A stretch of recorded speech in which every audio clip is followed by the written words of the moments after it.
આજે હું ગર્વથી કહી શકું કે આજે 1 મે છે, 1/5 ગુજરાતનો આજે સ્થાપના દિવસ છે. આ ગુર્જર પવિત્ર ભૂમિનો સ્થાપના દિવસ છે અને ગર્વ સાથે કહી શકીએ જે ભારતમાં ગુજરાતમાં ધર્મ છે ને કદાચ એટલો ધર્મ બીજે ક્યાંય નથી છે. ગુજરાતની આપણી આ જનતા, આપણા ભક્તો જે ધર્મ કરે છે. અને તમે જુઓ, પુરાણો શાસ્ત્રો વાંચો, ફરી ફરીને બધા છેલ્લે આવ્યા ક્યાં? ગુજરાતમાં. મીરાબાઈ તો કે મેવાડમાંથી આવ્યા દ્વારિકા, નરસિંહ મહેતા તો કે ગુજરાતમાં જુનાગઢમાં. અરે સ્વયં 14 બ્રહ્માંડનો નાથ શ્રી કૃષ્ણ દ્વારિકાધીશ બધું જ કાર્ય સંપન્ન કરી અને છેલ્લે દ્વારિકા વસાવી અને ગુજરાતમાં જ ભગવાન પધાર્યા હતા. આ ઈ પવિત્ર ભૂમિ છે. માટે આ ભૂમિ વાંજણી નથી વાલા. સમય થાય એટલે સંતો મહંતો જતી સતી આ બધાને જન્મ આપે છે. આ એ ભૂમિ છે કે અંધશ્રદ્ધાને દૂર કરવાનું જો કોઈ ભારતમાં સ્થાન હોય, શ્રદ્ધા લાવવાની કે શ્રદ્ધા શું છે, વિશ્વાસ દેવ પ્રત્યેનો કે દેવી પ્રત્યેનો વિશ્વાસ શું છે, એ કોઈ માત્ર એક સ્થાન હોય તો એ છે ગુજરાતનું, ભારતનું અને ભાદરવા ગામનો સતનો દરબાર.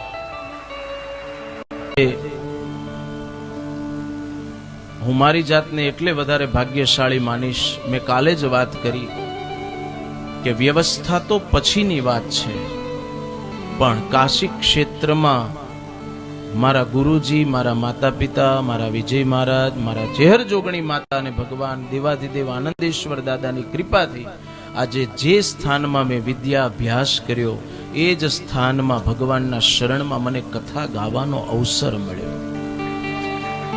એમની કૃપા. અને આજે મને જે કઈ લોકો મને ઓળખે છે, ચાહે છે, માણે છે, મારા શ્રોતાઓ છે જે મને કથાને પ્રેમ કરતા હોય છે, એ દરેક જે કઈ કૃપા છે એ મારા ઉપર મારા ગુરુજી અને મારા ચેહર જોગણી માતાનો હાથ છે. એના થકી જ હું છું, જે કઈ છું એમના થકી છું. વિશ્વ આખામાં ધર્મ શું કહેવાય, કર્મ શું કહેવાય, સત્કર્મ શું કહેવાય, અને જીવનમાં અસહ્ય ગમે તેવા દુઃખ હોય એ દુઃખોને મટાડવા માટેનો એક જ દુનિયાનો છેડો છે, એ ભાદરવા સતનો દરબાર. એક વાર માણસ જો આ સતના દરબારમાં આવી જાય તો માની તો દર્શન જ કાફી છે, માની અખંડ જ્યોતના દર્શન જ કાફી છે. જો ખબર ન પડતી હોય તો તર્ક વિતર્ક ન કરાય, 2 હાથને ત્રીજું માથું જોડાય, બાકી શંકાઓ ન કરાય. માટે દેવમાં ક્યારેય શંકા ન કરવી, દેવની વાતોમાં ક્યારેય મજાક ન કરવી. દેવની કે દેવીની વાતો થતી હોય ને એ હાસ્યમાં ન ગણવી, એ મહાપાપી ગણાય છે. કવિ છોટમનું આ પદ છે, આ પૃથ્વી પાખંડે ખાધી, સત્યની શોધ નથી લાગી. માણસને હું પણ મટતું નથી કે હું કંઈક છું. અભિમાન વ્યક્તિ જ્યાં સુધી અભિમાનનો ત્યાગ નથી કરી શકતો ત્યાં સુધી એનામાં વિવેક આવી શકતો નથી. જેને વેદનું શાસ્ત્રનું જ્ઞાન નથી, પુરાણોનું ભાન નથી, અને ઈ જગતને ઉપદેશ આપવા બેસી જાય અને ઓઠે રહીને ખોટા કામ કરતો હોય. કળિયુગના આવા વર્ણનો છે મહાપુરાણની અંદર. ખોવત હૈ जो जागत है वो पावत है, जो जागत है वो पावत है. જે સૂતા રહ્યા છે, જિંદગીથી જાગ્યા નથી, એને ભગવાન મળ્યા નથી, એને ગુરુ મળ્યા નથી. ગુરુને જો સામાન્ય માણસ માને તો ઈ હજી પથારીમાં જ પડ્યો છે, ઉઠ્યો જ નથી. પોતાના ઈષ્ટને જો સામાન્ય માને તો એ હજી પથારીમાં ઊંઘે જ છે, ઊભો જ નથી થયો. માટે આ સંસારના માયા તત્વથી જાગો. જાગવાની જરૂર છે, ભાગવાની જરૂર નથી. સંસારથી દોડના નહીં है, संसार को साथ में लेकर चलकर प्रभु के शरण में जाना. આ તો માયા છે. આપણે એવું કહીએ છીએ સંસાર માયા છે, બધું જ સાચું છે, પણ એ જ સંસારમાં રહી અને ભગવાનની સેવા કરવી, માની સેવા કરવી, ભગવાનની ભક્તિ કરવી. એટલા માટે તો તુલસીદાસજીએ કહ્યું છે ને કે માયા કોની છે? આ બધી સંસારની માયા છે ને એ શ્રી હરિની છે, માયાપતિની છે. માયા આપણી ખર્ચેલી નથી.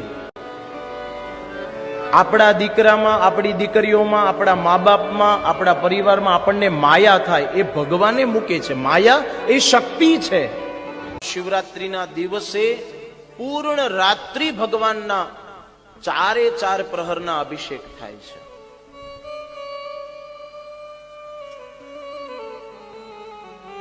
અમે તો સદભાગ્યશાળી છીએ કે નિત્ય પ્રતિ વર્ષ ભાદરવા અમારા ગુરુજીના સ્થાનમાં ચેહર જોગણીમાના શરણમાં આનંદેશ્વર ચેહરેશ્વર મહાદેવના પૂર્ણ દિવસ લઘુરુદ્ર હોમાત્મક યજ્ઞ થાય અને સાયંકાલથી સવારના 6 વાગ્યા સુધી બીજા દિવસ સુધી 4 પ્રહરના પૂજા અને અભિષેક થાય. અને કોઈ દ્રવ્ય એવું બાકી ન હોય કે ભગવાન ઉપર ચડ્યું ન હોય. દરેક રસો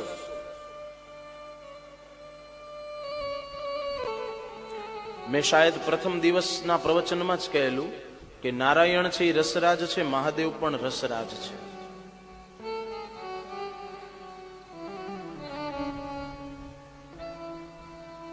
તો એ મહાશિવરાત્રીના દિવસે પરમાત્માની ઉપાસના બધું ભગવાને જ પ્રગટ કર્યું. મેં કાલે જ કહ્યું ને કથામાં કે ભાગવતજી સ્વયં નારાયણ બોલ્યા. શિવ મહાપુરાણ એ ભગવાનમાંથી જ નીકળ્યું. કેમ?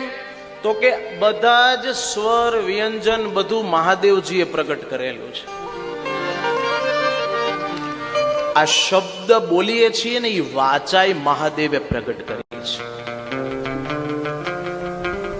જ્યાં વાણી નથી કામ કરતી, બુદ્ધિ નથી પહોંચતી, યતો વાચો નિવર્તન્તે અપ્રાપ્ય મનસા સહ.